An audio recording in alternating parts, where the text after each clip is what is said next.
പാലക്കാട് യുവതിയെയും 2 കുട്ടികളെയും കാണാനില്ലെന്ന് പരാതി. ഒറ്റപ്പാലം സ്വദേശിനിയായ ബാസില, മക്കളായ റബിയുൽ ഗസി, ഗനീം നാഷ് എന്നിവരെയാണ് കാണാതായത്.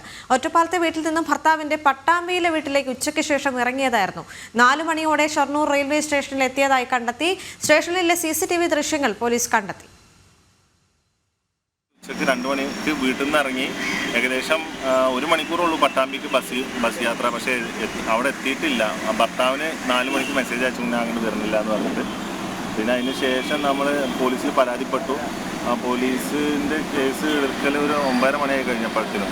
അതിന് ശേഷമുള്ളത് എന്താണെന്നുള്ളത് നമുക്ക് ഞങ്ങൾ തന്നെ സംഘങ്ങളായിട്ട് തിരിഞ്ഞിട്ട് റെയിൽവേ സ്റ്റേഷനും പരിസരങ്ങളൊക്കെ അന്വേഷിച്ചപ്പോൾ റെയിൽവേ സ്റ്റേഷനിൽ അവർ റിക്വസ്റ്റ് നമ്മൾ ഒന്ന് ഹെൽപ്പ് ചോദിച്ചപ്പോൾ അവർ ഫുട്ടേജ് കാണിച്ചു തന്നു. ഇങ്ങനെ അപ്പോൾ അതിൽ നോക്കിയപ്പോൾ അതിൽ അവിടെ ഷൊർണൂർ റെയിൽവേ സ്റ്റേഷനിൽ വന്നതായിട്ട് അറിഞ്ഞിട്ടുണ്ട്. അവിടെ ഒരു 2:30 മണിക്ക് വന്നിട്ടുണ്ട്. പിന്നെ ഒരു 4:30 മണിക്ക് ശേഷം കാണാതായിട്ടുണ്ട് ആ പ്ലാറ്റ്ഫോമിൽ നിന്നൊക്കെ.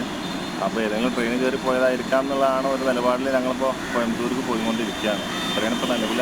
കുടുംബ വഴക്ക് എങ്ങനെ എന്തെങ്കിലും ആണോ? കാരണം വഴക്ക് ഒന്നും ഉണ്ടായിട്ടുള്ളതായിട്ട് ഞങ്ങൾ ഇടപെടായിട്ടൊന്നും ഉണ്ടായിട്ടില്ല. ഞാൻ നേരിട്ട് കണ്ടു കഴിഞ്ഞ് ചോദിച്ചാൽ തന്നെ അറിയുള്ളൂ. അരുൺ ആലത്തൂർ ചേരുന്നുണ്ട് വിവരങ്ങളുമായി. അരുൺ, ഷൊർണൂർ സ്റ്റേഷനിലെ CCTV ദൃശ്യങ്ങൾ കണ്ടെടുത്തിരിക്കുകയാണ്. ഇതിന് ശേഷം അവർ ഇങ്ങോട്ടാണ് പോയിരിക്കുക എന്നതുമായി സംബന്ധിച്ച് പോലീസിന് എന്തെങ്കിലും വിവരങ്ങൾ ലഭിച്ചിട്ടുണ്ടോ? നിലവിൽ പോലീസിന്റെ ഭാഗത്തു നിന്ന് അത്തരത്തിൽ ഒന്നും അവർക്ക് ലഭിച്ചിട്ടില്ല എന്നുള്ളതാണ്. ഒറ്റപ്പാലം സ്വദേശിനിയായ ബാസില, മക്കളായ നബിയുൽ ഗസീം, ഗനീം നാഷ് എന്നിവരെയാണ് കാണാതായത്. ഒറ്റപ്പാലത്തെ വീട്ടിൽ നിന്നും ഭർത്താവിന്റെ പട്ടാമ്പിയിലെ വീട്ടിലേക്ക് കഴിഞ്ഞ ദിവസം ഉച്ചയ്ക്ക് ശേഷമായിരുന്നു ഇവർ ഇറങ്ങിയത്. 4 മണിയോടെ ഷൊർണൂർ റെയിൽവേ സ്റ്റേഷനിൽ എത്തിയതായി CCTV ദൃശ്യങ്ങളിൽ വ്യക്തമാവുന്നുണ്ട്. കോയമ്പത്തൂർ ഭാഗത്തേക്ക് പോകുന്ന ട്രെയിനുകളിലാണ് ഈ സമയത്ത് സ്റ്റേഷനിൽ ഉണ്ടായിരുന്നത്. അതുകൊണ്ട് തന്നെ ഈ കോയമ്പത്തൂർ ഭാഗത്തേക്ക് ഇവർ പോയിട്ടുണ്ടാവാനുള്ള ഒരു സാധ്യത പോലീസ് കാണുന്നുണ്ട്. കുടുംബപരമായ പ്രശ്നങ്ങളൊന്നും ഇല്ല എന്നുള്ളതാണ് ബാസിലിയുടെ സഹോദരൻ പറയുന്നത്. അതേസമയം തന്നെ ഒറ്റപ്പാലം പോലീസ് സംഭവത്തിൽ കേസെടുത്ത് അന്വേഷണം ആരംഭിച്ചിട്ടുണ്ട്.